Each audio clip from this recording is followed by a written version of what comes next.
Question number 2, methods of asexual reproduction. मतलब जिस तरह कल की क्लास में हमने एसेक्सुअल रिप्रोडक्शन के डिफरेंट मैकेनिज्म्स को हम स्टार्ट कर चुके हैं। तो इसमें से बाइनरी फिशन और मल्टीपल फिशन के प्रोसेस को कल की क्लास में ऑलरेडी हम पढ़ चुके हैं। तो आज हम फर्दर आगे और भी जितने different type of asexual reproductions या उनके मैकेनिज्म्स जो आते हैं या मेथड्स आते हैं, आज उनको डिस्कस करेंगे। उसमें नंबर 1 है fragmentation. What is fragmentation? During fragmentation, body is break up into 8 to 9 pieces. Each broken piece develops into mature worm. Examples in planaria and worms. Fragmentation का प्रोसेस एसेक्सुअल रिप्रोडक्शन का वो method है जहां पे parents body 8 to 9 pieces में break down होता है। ठीक है, मतलब parents body completely break down होता है जिसके नतीजे में 8 to 9 पीसेस बन जाते हैं। तो हर एक पीस से एक मैच्योर जो है वो ऑर्गेनिज्म की फॉर्मेशन होती है, या हर एक पीस एक मैच्योर ऑर्गेनिज्म में या एक मैच्योर जो है वो एनिमल में या एक मैच्योर वर्म में वो डेवलप्ड होता है। जिसकी बेस्ट एग्जांपल प्लेनेरिया और वर्म्स, ये दोनों क्या है, इनवर्टेब्रेट्स और स्मॉल एनिमल्स की एग्जांपल है। एग्जाम्पल में देखें प्लेनेरिया में अगेन फ्रेगमेंटेशन का प्रोसेस किस तरह होगा। फर्स्ट ऑफ ऑल ये एक पेरेंट है, पेरेंट ऑर्गेनिज्म है या पेरेंट वर्म है या पेरेंट प्लेनेरिया है। अब जब ये अपने रिप्रोडक्टिव एज को पहुंचेगा तो फिर इसके क्या होगी, ये बॉडी डिवाइड होगी 3 पार्ट्स में। ठीक है, 3 पार्ट्स में इसकी बॉडी डिवाइड होगी। देखिए, एक इसका हेड रीजन, एक इसका मिडल बॉडी रीजन, एक इसका टेल रीजन। ये 3 पार्ट्स में डिवाइड होगा, 1, 2 एंड 3। तो हर एक पार्ट से हेड रीजन भी एक कंप्लीट न्यू ऑर्गेनिज्म बनाएगा। ठीक है, मतलब इसकी भी डेवलपमेंट होगी। फॉर एग्जांपल अगर यहाँ पे सिर्फ हेड है तो इसके जो फर्दर जो दूसरे पार्ट्स हैं वो पार्ट्स यहाँ पे डेवलप होंगे। इसी तरह अगर किसी का मिडल रीजन है, इस मिडल रीजन से भी कंप्लीट एक न्यू ऑर्गेनिज्म की फॉर्मेशन होगी। इसी तरह टेल रीजन से भी एक न्यू कंप्लीट ऑर्गेनिज्म की फॉर्मेशन होगी। तो हर एक पार्ट से एक कंप्लीट न्यू ऑर्गेनिज्म की फॉर्मेशन होगी। देखिए, इनिशियली जो पेरेंट्स बॉडी थे या पेरेंट ऑर्गेनिज्म थे, वो एक पेरेंट ऑर्गेनिज्म और एक पेरेंट ऑर्गेनिज्म की ब्रेकडाउन की वजह से थ्री थ्री डॉटर ऑर्गेनिजम्स की फॉर्मेशन हुई। तो इसी तरह कुछ ऑर्गेनिजम्स में ज्यादा, मतलब 8 to 9 फ्रेगमेंट्स में या पार्ट्स में या पीस में ऑर्गेनिज्म कन्वर्ट होता है या डिवाइड होता है। और डिवाइड होने के बाद हर एक पार्ट से एक ऑर्गेनिज्म की फॉर्मेशन होती है। और वो ऑर्गेनिज्म या वो मेथड एसेक्सुअल रिप्रोडक्शन का, जहाँ पे पेरेंट बॉडी की डिवीजन होती है और उनकी डिवीजन के नतीजे में न्यू ऑर्गेनिज्म की फॉर्मेशन होती है, तो इस प्रोसेस को क्या कहा जाता है, फ्रेगमेंटेशन कहा जाता है। Second, budding. In this type of asexual production, buds developed as a small outgrowth on the parent's body. Nucleus divides and one nucleus passed into the bud. More than one buds may form at a time. Bud may separates from the parent body or never separates and forms colonies. Examples are yeast and animals like sponges, hydra and coral reefs. अब देखें, budding के process के दौरान क्या होगा, जो parent body होगी या जो पेरेंट ऑर्गेनिज्म होगा, उस ऑर्गेनिज्म के बॉडी के ऊपर एक स्मॉल आउटग्रोथ जो है वो क्या होगा, डेवलप होगा। और उस स्मॉल आउटग्रोथ को क्या कहा जाता है, बड कहा जाता है। तो बड की फॉर्मेशन के बाद उस ऑर्गेनिज्म के बॉडी के अंदर न्यूक्लियस होंगे। तो उस न्यूक्लियस की डिवीजन होगी और न्यूक्लियस की डिवीजन होने के बाद एक न्यूक्लियस डिवाइड होगा, 2 न्यूक्लियाई की फॉर्मेशन होगी। तो उन 2 न्यूक्लियाई में से एक न्यूक्लियस जो है वो क्या होगा, वो पास होगा बट में। और वो बट क्या होगा, with the passage of time increase होगा और इंक्रीज होने के बाद वो एक कंप्लीट न्यू ऑर्गेनिज्म में जो है वो डेवलप करेगा। मेजॉरिटी केस में सिंगल बट होता है, लेकिन कुछ ऐसे ऑर्गेनिज्म से जहाँ एट ए टाइम एक ही बट प्रोड्यूस होता है। मतलब बहुत सारे ऐसे ऑर्गेनिजम्स भी है जहाँ पे एट ए टाइम एक से ज्यादा बर्ड्स प्रोड्यूस होंगे और हर एक बर्ड से एक न्यू ऑर्गेनिज्म की फॉर्मेशन होगी। अब इसमें 2 कंडीशंस आते हैं। 2 कंडीशंस ये है कि या तो जो आउटग्रोथ है या बर्ड जो है, या तो पेरेंट के बॉडी के साथ अटैच रहेगा, ठीक है, या उसके साथ या उससे सेपरेट होगा। जब पेरेंट्स बॉडी के साथ बर्ड्स अटैच होंगे तो वो कॉलोनीज बनाएंगे। अगर सेपरेट होंगे वो इंडिविजुअल ऑर्गेनिज्म के तौर पे क्या करेंगे, वो डेवलप करेंगे। जिसकी बेस्ट एग्जांपल क्या है, यीस्ट, जो कि फंजाई की एक एग्जांपल है या एक स्पीशी है। इसके अलावा एनिमल्स में जो लोअर एक्वेटिक एनिमल्स हैं जिसमें स्पंजेस आते हैं, हाइड्रा और corals, these are 3 different type of aquatic lower organisms. इसमें भी क्या होता है, बडिंग के जरिए से एसेक्सुअल रिप्रोडक्शन का प्रोसेस होता है। अब कोरल रीफ्स में अगर हम देखें कोरल रीफ्स जो कि मतलब लोअर एक्वेटिक एनिमल्स से जो पाँच समंदर के अंदर होते हैं, ठीक है? अब उसमें क्या होगा, बर्ड पेरेंट के बॉडी से डिटैच नहीं होगा, वो उसके साथ अटैच ही रहेगा और जितने ज़्यादा बर्ड्स पेरेंट्स की बॉडी के साथ अटैच रहेंगे, इतनी ही ज़्यादा कॉलोनियल फॉर्म में ऑर्गेनिज़्म की फॉर्मेशन होगी। लेकिन हाइड्रा जो कि एक another example of aquatic animal, lower animal, और इस केस में हाइड्रा के केस में जो ही बर्ड की फॉर्मेशन होगी, वो बट क्या होगा, पेरेंट के बॉडी से डिटैच होगा, वो उससे सेपरेट होगा और सेपरेट होने के बाद एक न्यू ऑर्गेनिज्म की फॉर्मेशन करेगा। अब एग्जांपल देखें, एग्जांपल किस तरह, एग्जांपल में नंबर 1 यीस्ट है। यीस्ट में क्या आता है, यीस्ट जो कि फंजाई की एक एग्जांपल है। लेट्स सपोज यही यीस्ट की बॉडी है, ठीक है, पेरेंट बॉडी है। अब इस पेरेंट बॉडी के ऊपर स्मॉल आउटग्रोथ प्रोड्यूस होता है, ठीक है।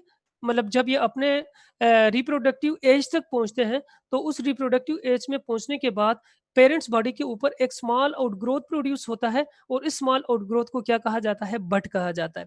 अब बड की फॉर्मेशन के बाद फिर न्यूक्लियस की डिवीजन स्टार्ट होती है। देखिए यहाँ पे सिंगल न्यूक्लियस है, ये डेवलप न्यूक्लियस की डिवीजन स्टार्ट होगी और एट द एंड न्यूक्लियस एक ही पेरेंट बॉडी के अंदर 2 न्यूक्लियाई की फॉर्मेशन होगी। देखिए एक न्यूक्लियस ये है, 1 न्यूक्लियस, और ये न्यूक्लियस एक दूसरे के साथ अटैच फॉर्म में होंगे।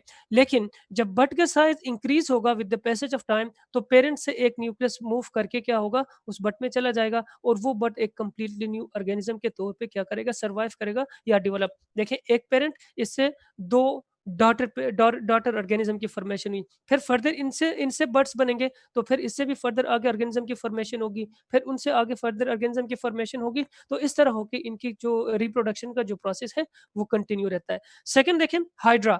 हाइड्रा ये एक एक्वेटिक एनिमल है। देखिए इसकी बॉडी के ऊपर भी स्मॉल बड्स जो है वो क्या होता है, वो प्रोड्यूस होता है। With the passage of time ये स्मॉल बड इंक्रीज़ होता जाता है। देखिए यहाँ पे साइज़ मास है, यहाँ पे थोड़ा-सा लार्ज होगा, यहाँ पे इसकी फर्दर डेवलपमेंट कंप्लीट होगी, फिर लार्ज एक कंप्लीट ऑर्गेनिज्म की फॉर्मेशन होगी। एट द एंड वो अपने पेरेंट के बॉडी से सेपरेट होके एक कंप्लीट न्यू ऑर्गेनिज्म की फॉर्मेशन करेगा। तो फिर इन केस ऑफ हमने देखा कि कोरल्स के केस में जो कि अनदर स्मॉल ऑर्गेनिज्म से, स्मॉल एनिमल्स हैं जो कि एक्वेटिक लाइफ में रहते हैं, तो उस वक़्त क्या होगा, सारे के सारे बर्ड्स अपने पेरेंट्स के साथ ही अटैच होते हैं, वो कभी सेपरेट नहीं होते। तो उस फॉर्म में या उस केस में जहाँ पे बर्ड्स अपने पेरेंट्स बॉडी से डिटैच ना हो, वो सेपरेट ना हो, तो उस केस में क्या होंगे, कॉलोनियल ऑर्गेनिज़्म की फॉर्मेशन करेंगे। तो जितने भी ऑर्गेनिज़म्स होंगे या जितने भी बर्ड्स होंगे, उतनी ही ज़्यादा फॉर्म में या उतनी उतनी ही ज़्यादा कॉलोनीज़ क्या होंगी, उस ऑर्गेनिज़्म की प्रोड्यूस होंगे। तो ये था budding. Third process, next process is spore formation. What is spore? Spore is small microscopic reproductive bodies, ठीक है। जिस तरह फ्लावर के अंदर क्या होते हैं, पोलन ग्रेन्स होते हैं, ठीक है। एनिमल्स के अंदर मेल गेमीट्स, फीमेल गेमीट्स होते हैं। इसी तरह बहुत सारे ऐसे प्लांट्स हैं और फंजाई की केस में स्मॉल रिप्रोडक्टिव बॉडीज होते हैं। उन स्मॉल रिप्रोडक्टिव बॉडीज को क्या कहा जाता है, स्पोर कहा जाता है। क्योंकि स्पोर भी सेक्सुअल रिप्रोडक्शन में उनका कोई रोल नहीं होता, ये भी एसेक्सुअल रिप्रोडक्शन में क्या करते हैं, हेल्प करते हैं। अब एसेक्सुअल रिप्रोडक्शन में किस तरह इनकी जो है वो होती है, ठीक है। एसेक्सुअल रिप्रोडक्शन में इनका प्रोसेस किस तरह होगा, मेजॉरिटी जो स्पोर्ट्स की फॉर्मेशन होती है, ये फंजाई की केस में the sports are the prominent source or method of asexual reproduction in fungi like rhizopus. Rhizopus fungi की एक स्पीशी है, ठीक है। When Rhizopus reaches its reproductive age, it produces a thick-walled spore sac called as sporangia. जब एक Rhizopus या एक fungi अपने रिप्रोडक्टिव एज तक पहुंचता है, तो पहुंचने के बाद उनके बॉडी के अंदर एक जो है वो रिप्रोडक्टिव सेक प्रोड्यूस होता है या रिप्रोडक्टिव जो है उसके अंदर सेक प्रोड्यूस होता है। तो उस सेक को या बॉडी प्रोड्यूस होता है, उस रिप्रोडक्टिव बॉडी को क्या कहा जाता है, स्पोरेंजिया कहा जाता है, ठीक है। अब what is sporangia? Sporangia is spore producing body. अब इस स्पोरेंजिया के अंदर क्या होंगे, मे बी माइटोसिस के प्रोसेस से क्या होंगे, यहाँ पे बहुत सारे डॉटर स्पोर्स की फॉर्मेशन होगी या बहुत सारे स्पोर्स की फॉर्मेशन होगी।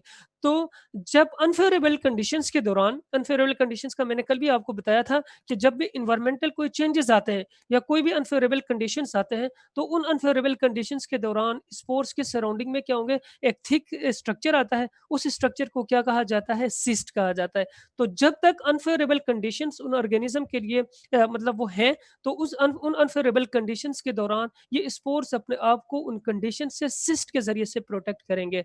तो जब कंडीशंस फेवरेबल होंगे, तो फिर उस टाइम क्या होगा, When the conditions become favorable, then the sporangia matures, it bursts and release the spores, and spores germinate and develop into new rhizopus. जब environmental conditions दोबारा से क्या होंगे अपने मतलब फेवरेबल होंगे, तो उन फेवरेबल कंडीशंस में जो स्पोरेंजिया होगा उसकी बर्स्टिंग होगी, क्योंकि वो महीने के बाद उसकी ब्रेक डाउन होगी। जो ही इसकी ब्रेक डाउन होगी तो उन स्पोरेंजिया के अंदर जितने भी स्पोर्स हैं वो रिलीज़ होंगे, और वो रिलीज़ होके जहाँ पे उनको सूटेबल कंडीशंस मिलेंगे, तो उन सूटेबल कंडीशंस में वो जर्मिनेट करेंगे और जर्मिनेट करके न्यू राइज़ोपस बनाएँगे। ठीक है? ये उसकी क्या है एग्ज़ाम्पल है। एग्ज़ाम्पल में देखें कि लेट्स सपोज़ ये एक फंजाई की बॉडी है, ठीक है? ये क्या है, फंजाई की बॉडी है, ये राइज़ोपस या किसी फंजाई की बॉडी है। तो इसके बॉडी के अंदर एक स्पेशलाइज़्ड ऑर्गन होता है। इस पार्ट को क्या कहा जाता है? स्पोरेंजियम कहा जाता है। इसका जो हेड है, इस हेड को क्या कहा जाता है? स्पोरेंजियम कहा जाता है, ठीक है? अब स्पोरेंजियम के अंदर जो स्मॉल-स्मॉल डॉट्स हमें नज़र आते हैं, उन स्मॉल डॉट्स को क्या कहा जाता है? इनको स्पोर्स कहा जाता है। What are spores? Spores are the reproducing body. तो फिर जब तक एनवायरमेंटल कंडीशंस जो है, ठीक है? जब तक एनवायरमेंटल कंडीशंस अनफेवरेबल है, तो इन स्पोर्स के सराउंडिंग में क्या होते हैं? उनके सराउंडिंग में सिस्ट होते हैं, और इन सिस्ट के ज़रिए से ये अपने आप को क्या करते हैं? बचाते हैं। जब कंडीशंस फेवरेबल हो, तो इस स्पोरेंजियम की क्या होती है? ब्रेकडाउन होगी, और इसके अंदर जितने भी स्पोर्स होंगे वो सारे जो है वो एटमॉस्फेयर में या जिस ज़मीन पे वो ये होंगे, या जिस मतलब हैबिटेट में वो होंगे, तो उन हैबिटेट में या उस ज़मीन में ये क्या होंगे? डिस्पर्स होंगे। तो हर एक स्पोर्स से एक न्यू राइज़ोपस की या एक न्यू फंजाई की क्या होगी? डेवलपमेंट होगी। जो इस तरीके से, तो वो method the method in which new organisms are formed from the spores is called as spore formation. Normally spores जो हैं ये जो है वो एक्सोस्पोर्स होते हैं। एक्सोस्पोर्स का मतलब क्या है? देखिए ये बॉडी से बाहर, सेल से बाहर बन जाते हैं, ठीक है? मतलब ऑर्गेनिज़्म के अंदर सेल से बाहर बन जाते हैं। लेकिन कुछ बैक्टीरिया ऐसे हैं जहाँ पे एंडोस्पोर्स की फॉर्मेशन होती है। What is endospore? Endo means inside, spores means spores, मतलब the spores that are form inside the cell, कि मतलब कुछ एनवायरमेंटल कंडीशंस ऐसे आते हैं जहाँ पे स्पोर्स जो है ये ऑर्गेनिज़्म के बॉडी के अंदर सेल के अंदर बन जाते हैं। तो उस वजह से इनको क्या कहा जाता है? एंडोस्पोर्स कहा जाता है। इनकी एग्ज़ाम्पल क्या है? क्लस्ट्रिडियम और Bacillus. These are 2 type of bacteria. इन दोनों बैक्टीरिया के स्पीशीज़ में एंडोस्पोर्स की फॉर्मेशन होती है। वो किस तरह देखें कि फॉर एग्ज़ाम्पल एक बैक्टीरियम है, इनकी नॉर्मल डेवलपमेंट का जो प्रोसेस है या नॉर्मल रिप्रोडक्शन का जो प्रोसेस है, वो भी स्पोर फॉर्मेशन से ही होता है। जब एनवायरमेंटल कंडीशन जो है अनफेवरेबल हो, तो ये सेल के अंदर ही इनकी क्या होती है? एक लार्ज एंडोस्पोर की फॉर्मेशन होगी। ठीक है? एक लार्ज एंडोस्पोर की फॉर्मेशन होगी। जब एनवायरमेंटल कंडीशंस दोबारा से फेवरेबल होंगे, तो बैक्टीरियम का जो सेल वॉल होता है, उसकी ब्रेकडाउन होगी, और उसकी ब्रेकडाउन होने के बाद ये जो एंडोस्पोर होता है, वो बाहर एनवायरनमेंट में रिलीज़ होगा, और हर इस एंडोस्पोर से न्यू बैक्टीरियम की फॉर्मेशन होगी, और इस तरह इनकी जो लाइफ की कंटिन्यूटी है, वो इस तरह क्या होती है? कंटिन्यू रहेगी। ठीक है? ये था spore formation, which is another type of asexual reproduction occurring in different type of organisms. Next is parthenogenesis. What is parthenogenesis? Development of organism from unfertilized egg. ठीक है? नॉर्मली अगर हम सेक्सुअल रिप्रोडक्शन की बात करते हैं, तो सेक्सुअल रिप्रोडक्शन के दौरान हमेशा ऑर्गेनिज्म की फॉर्मेशन होती है फर्टिलाइज्ड एग से। ठीक है? हमेशा फर्टिलाइज्ड एग से ही न्यू ऑर्गेनिज्म की फॉर्मेशन होगी। लेकिन एक प्रोसेस या एक मैकेनिज्म ऐसा है जहाँ पे अनफर्टिलाइज्ड एग से जो है न्यू ऑर्गेनिज्म की फॉर्मेशन होती है। तो वो प्रोसेस जहाँ पे अनफर्टिलाइज्ड एग न्यू ऑर्गेनिज्म में डेवलप्ड होते हैं, तो उस प्रोसेस को क्या कहा जाता है? पार्थेनोजेनेसिस कहा जाता है। ये कुछ फिशेस में, फ्रॉग्स में, इंसेक्ट्स में, और इन केस ऑफ प्लांट्स जितने भी मतलब सीडलेस प्लांट्स हैं, जिस तरह बनाना है, या इसी तरह ग्रेप्स के बहुत सारे ऐसे वैराइटीज़ हैं जिनके अंदर सीड्स नहीं होते या जिनके अंदर बीज नहीं होते, तो उन सीडलेस प्लांट्स के अंदर भी पार्थेनोजेनेसिस के प्रोसेस के ज़रिए से उनकी डेवलपमेंट होती है। इनकी बेस्ट एग्ज़ाम्पल क्या है? इंसेक्ट्स के अंदर हनी बी की है, जो शहद की मक्खी होती है, ठीक है? अब इनकी प्रोडक्शन किस तरह होगी? हनी बी की queen honey bee lay eggs in the honey be in the honeycomb. जो शहद की मक्खी का जो छत्ता होता है, उसमें जितने भी फीमेल होंगी, ठीक है? जितने भी फीमेल हनी बीज़ होंगे, वो क्या करेंगे? वहाँ पे एग्स देंगे, ठीक है? वहाँ पे अंडे देंगे। तो फिर उनमें से बहुत सारे एग्स ऐसे हैं जिनको मेल आके फर्टिलाइज़ करते हैं, और बहुत सारे ऐसे एग्स भी होते हैं जो कि अनफर्टिलाइज़्ड रहते हैं। जितने भी अनफर्टिलाइज़्ड एग्स होंगे, उनकी डेवलपमेंट होगी, और डेवलपमेंट होने के बाद वो हैप्लॉइड मेल्स में, जिनको क्या कहा जाता है? ड्रोन्स कहा जाता है, ठीक है? मतलब इनकी क्या होती है? क्लास 2nd ईयर में आप लोग इनको अगर अगर कोई बायोलॉजी पढ़ना चाहें, इनकी आप इनका जो बिहेवियर है, आप उसमें डिटेल से पढ़ेंगे, इनके डिफरेंट ग्रुप्स होते हैं, कुछ ड्रोन्स होते हैं, क्वीन होते हैं और वर्कर्स होते हैं। इनके फिर शहद की जो फ़ॉर्मेशन होती है हनी की, और उस हनी बी फ़ॉर्मेशन के अंदर हर एक की अपनी पर्सनल जो है वो क्या होती है, कंट्रीब्यूशन होगी। सिंपली ये है कि जितने भी मेल की फ़ॉर्मेशन जिनको हम ड्रोन्स कहते हैं, ठीक है? वो क्या होंगे, वो सारे अनफर्टिलाइज़्ड एग के जो है वो क्या होंगे, अनफर्टिलाइज़्ड एग के डेवलपमेंट से बनेंगे, लेकिन वो हैप्लॉइड होंगे। हैप्लॉइड और डिप्लॉइड का ये है कि हैप्लॉइड ऑर्गेनिज़्म वो होंगे जिनके अंदर नंबर ऑफ क्रोमोसोम्स हाफ़ होते हैं, ठीक है? अगर फॉर एग्ज़ाम्पल अगर किसी ऑर्गेनिज़्म के अंदर 4 क्रोमोसोम्स हैं टोटल, तो अगर 2 हो तो फिर हम इसको क्या कहेंगे, हैप्लॉइड कहेंगे। जिस तरह ह्यूमन बीइंग्स में अगर हम 46 क्रोमोसोम्स हैं, अगर वो 23 रहे तो फिर हम इनको क्या कहेंगे, हैप्लॉइड कहेंगे। तो इसी तरह अनफर्टिलाइज़्ड एग भी डेवलप्ड होंगे और हैप्लॉइड ड्रोन्स बनाएँगे। और इसी तरह फर्टिलाइज़्ड एग्स जितने भी होंगे उनकी डेवलपमेंट होंगी और वो डिप्लॉइड फीमेल्स बनाएँगे, और फीमेल्स के अंदर कुछ क्वीन्स होंगे और कुछ वर्कर्स होंगे, ठीक है? क्वीन्स दोबारा से फिर क्या करेंगे, वो दे विल ले एग्स, और फिर वर्कर बीज़ जो है वो अपनी कंट्रीब्यूशन करेंगे। तो इस तरह उनकी लाइफ़ की जो सर्वाइवल है, या इनकी जो लाइफ़ की जो कंटिन्यूटी है, वो कंटिन्यूटी इस तरह बरकरार रहती है। अभी तक हम पढ़ रहे थे एसेक्सुअल रिप्रोडक्शन, ठीक है? अब हम नेक्स्ट जो ये भी एसेक्सुअल रिप्रोडक्शन ही है, लेकिन इसको हम कहते हैं वेजिटेटिव रिप्रोडक्शन और vegetative propagation. What is vegetative propagation? When the vegetative parts of plants like roots, leaves or stem give rise to new plant, this is called as vegetative propagation. Vegetative propagation जो है वो plants पे होता है, animals में नहीं होता। अब प्लांट के पार्ट्स को हम मतलब प्लांट को हम 2 पार्ट्स में डिवाइड करते हैं। एक इनके होते हैं रिप्रोडक्टिव पार्ट्स जिनको फ्लावर्स कहते हैं, एक को हम कहते हैं वेजिटेटिव पार्ट्स जिस तरह रूट्स हैं, लीव्स हैं, स्टेम है, ठीक है? क्योंकि flowers directly reproduction, sexual reproduction में इन्वॉल्व होते हैं, लेकिन रूट्स, लीव्स और स्टेम सेक्सुअल रिप्रोडक्शन में से इन्वॉल्व नहीं होते। तो वो पार्ट जो कि डायरेक्टली सेक्सुअल रिप्रोडक्शन में इन्वॉल्व ना हो, उनको कहा जाता है वेजिटेटिव पार्ट्स, ठीक है? तो इन वेजिटेटिव पार्ट्स से अगर न्यू प्लांट बन जाए, फॉर एग्ज़ाम्पल रूट से न्यू प्लांट बन जाए, लीफ से बन जाए या स्टेम से न्यू प्लांट बन जाए, तो फिर इस प्रोसेस को क्या कहा जाता है, वेजिटेटिव कहा जाता है, प्रोपगेशन कहा जाता है, वेजिटेटिव प्रोपगेशन कहा जाता है। तो ये नेचुरली भी हो सकता है, साथ में आर्टिफिशियली भी हो सकता है। अब उसके भी डिफरेंट क्या है, सोर्सेस हैं या डिफरेंट मैकेनिज़म्स हैं, जिसमें क्या है, बल्ब्स हैं, corms, rhizomes, stem tubers, suckers and leaves. अब इसमें 2 या 3 आज हम डिस्कस करेंगे, बाकी नेक्स्ट क्लास में हम डिस्कस करेंगे। नंबर 1 क्या है, बल्ब्स।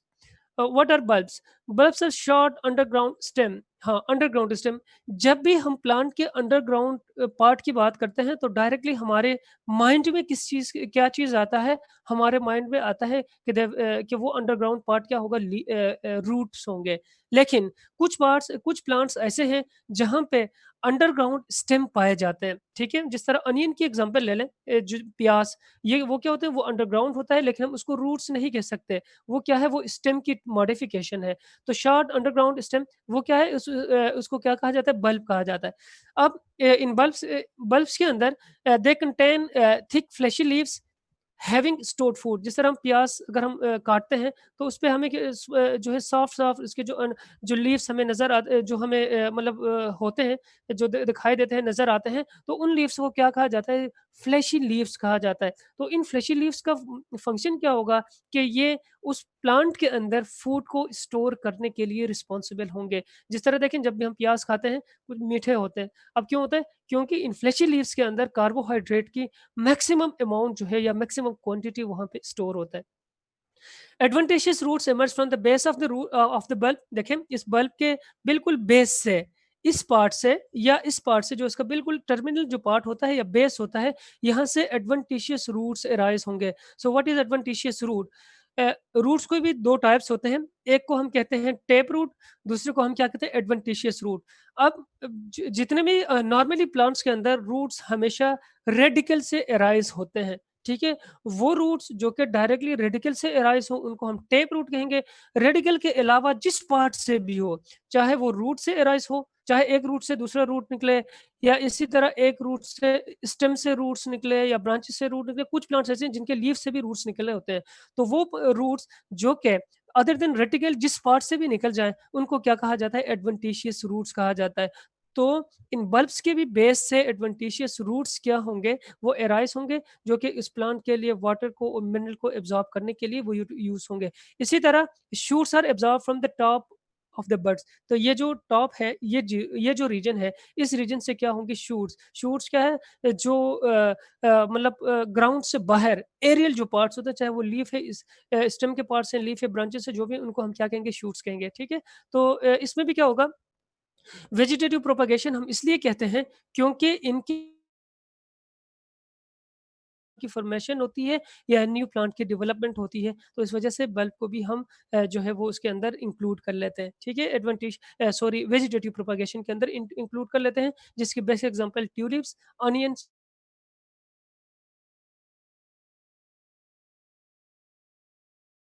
प्रोपेगेशन या वेजिटेटिव रिप्रोडक्शन का प्रोसेस होता है। सेकंड है corms.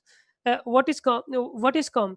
Com is a short and swollen underground stem having stored food. Bulb की तरह ये भी अंडरग्राउंड और शॉर्ट स्टेम का पार्ट होता है, जहां पे फूड की स्टोरेज होती है, और ये भी फूड को स्टोर करने के लिए क्या होते हैं? रिस्पॉन्सिबल होते हैं। अगेन देखें, ये जो है इससे टाइप्स हैं, ठीक है? ये कॉम की एग्जांपल है, जो कि कोलोकेशिया की है। कोलोकेशिया को हम क्या है, डैशिन भी हम कहते हैं। जिस जिस तरह उर्दू में इसको क्या कहा जाता है? अरवी कहा जाता है। जो सब्जी होती है अरवी, जो पका के खाते भी हैं, ये वही प्लांट है। देखिए इसके जो टॉप में, ठीक है, यहाँ पे टॉप में देखिए, इस टॉप पे उसके क्या होते हैं? बड्स प्रेजेंट होते हैं, ठीक है? Buds are present on the tops. देखिए ये वाला, ये सारे क्या हैं? बड्स हैं, ठीक है? डॉटर कॉम है या बड्स हैं सारे। तो इन बड्स से न्यू क्या होती है? शूट्स की या रूट्स की फॉर्मेशन होती है। Shoots and roots are grows from the bud. इन बड से रूट्स भी निकलते हैं, साथ में यहाँ से शूट्स की भी ग्रोथ होती है। तो इन बड से फर्दर आगे इन बड्स, ये बड्स डेवलप्ड होंगे, और डेवलप्ड होने के बाद उनसे एक न्यू प्लांट की फॉर्मेशन होगी। क्योंकि कॉम्स अंडरग्राउंड स्टेम की टाइप है, तो स्टेम डायरेक्टली रिप्रोडक्शन के प्रोसेस में या न्यू प्लांट के डेवलपमेंट के प्रोसेस में इन्वॉल्व होता है। तो फिर इस वजह से इसको क्या कहा जाता है? इसको भी हम वेजिटेटिव प्रोपागेशन के अंदर हम इंक्लूड कर लेते हैं। तो आज का जो लास्ट है वो क्या है? Rhizomes. What are rhizomes? Rhizomes are horizontal underground stem with scale leaves. जिस तरह बल्ब और कॉम का हमने पढ़ लिया, ये भी अंडरग्राउंड जो है वो स्टेम की एक टाइप है, जहाँ पे क्या होते हैं? स्केल लीव्स प्रेजेंट होते हैं। तो स्केल लीव्स का मैंने बताया कि स्केल लीव्स, लीव्स का बेसिक जो फंक्शन है, नॉर्मल फंक्शन, वो फोटोसिंथेसिस होता है। लेकिन जो स्केल लीव्स होंगे, या तो ये प्रोटेक्शन का काम देंगे, या तो फूड की स्टोरेज का काम देंगे। तो फिर इसी तरह जो अंडरग्राउंड राइजोम्स होंगे, उनके अंदर भी स्केल लीव्स होते हैं, जो कि स्टेम की प्रोटेक्शन और साथ साथ फूड की स्टोरेज के लिए रिस्पॉन्सिबल होते हैं। In large portion call as notes on the rhizomes on which birds are present. देखिए ये जो यहाँ पे जो हमें नज़र आ रहा है, ये बड्स हैं सारे, ठीक है? ये भी बड्स हैं, बड है, ये भी बड है, ये भी है, और इसी तरह ये जितने भी हमें इन लार्ज पोर्शन हमें नज़र आ रहे हैं, इन तमाम पोर्शन को क्या कहा जाता है? बड्स कहा जाता है। तो roots and shoots are developed from the buds. इन बड्स से क्या होते हैं? रूट्स भी डेवलप होते हैं और शूट्स भी डेवलप होते हैं, और हर एक बड से न्यू प्लांट की फॉर्मेशन होती है। इसकी बेस्ट एग्जांपल क्या है? जिंजर और फर्न्स की है, जो कि मतलब इन जिंजर में और फर्न्स में, उसके अलावा और भी होंगे, लेकिन ये 2 एग्जांपल हमारे बुक में दी गई हैं। तो उनसे क्या होते हैं? इन बड से या नो बड से न्यू प्लांट की फॉर्मेशन होती है। तो इस तरह उनकी फर्दर डेवलपमेंट या उनकी फर्दर जो रिप्रोडक्शन का जो प्रोसेस है, ये स्टेम से परफॉर्म होता है। इस वजह से हम इसको भी क्या करते हैं? इसको भी हम वेजिटेटिव प्रोपेगेशन के अंदर हम इसको इंक्लूड करते हैं। तो आज के लिए इतना टॉपिक है, आज के लिए ये काफ़ी है। तो आज हमने different type of asexual reproduction और साथ में डिफरेंट टाइप ऑफ वेजिटेटिव प्रोपेगेशंस जो रहते हैं, वो इंशाल्लाह कल की क्लास में हम इनको डिटेल से पढ़ेंगे। ठीक है?